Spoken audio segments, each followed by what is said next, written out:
Hello, and welcome to World News that isn't wars or disasters. First to South America, where Dilma Rousseff, the Brazilian president, was forced out of office at the end of August to face charges of fraud and corruption with regard to the country's economy and her running of Petrobras, the state-owned oil company.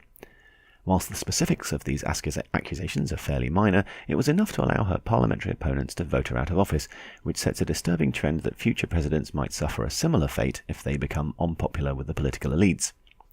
The Vice President, Michel Temer, who has taken over, has said he will not seek re-election and is looking instead to use his 2 remaining years in office to institute some much-needed economic and judicial reforms aimed at tackling corruption and kick-starting the Brazilian economy, which is still in the grips of its worst-ever recession.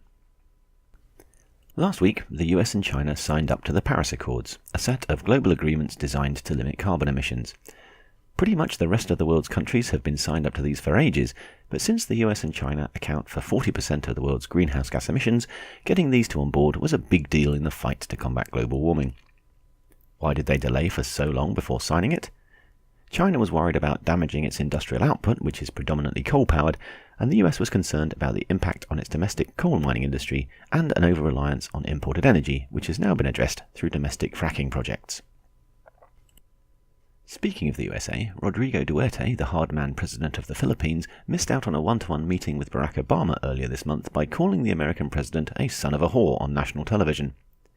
He's also facing increasing international pressure for creating unofficial civilian militias to combat drug dealing, which in some areas has encouraged a violent form of vigilante justice, with estimates suggesting that as many as 2,000 Filipinos have been murdered by unregulated anti-drug death squads.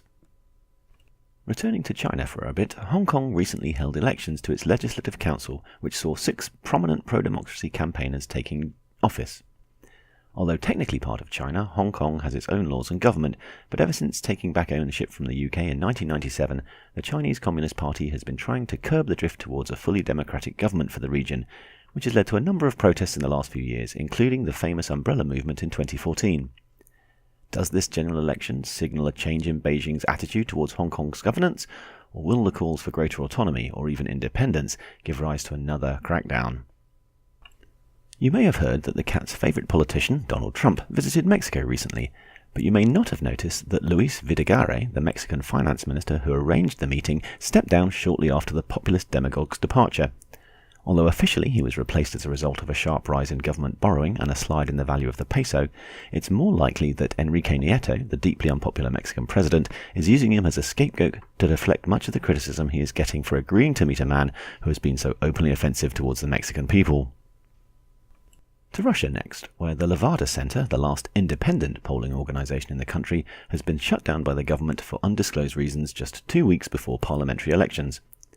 The cats are wondering why Vladimir Putin and his United Russia Party don't want any unbiased reporting of public opinion so close to such a crucial vote. Perhaps it has something to do with the widespread allegations of corruption following the 2011 elections, which led to large-scale protests. Sport now, and here are the classified results from the Cat Politics Pouncing on Stuff League Division 1. Small Cat 1, Frogs 0. Foolish Bird 0, Big Cat 1. Small Cat 6, Spiders 0. Big Cat 0, Small but surprisingly agile dog that lives next door 1. And finally, the transfer market has been rife with speculation today that Big Cat might be involved in a move.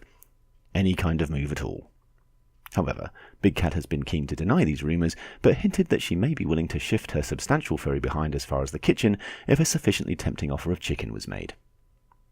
That's all from World News that isn't wars or disasters, so thanks for watching, and don't forget to like, share and subscribe.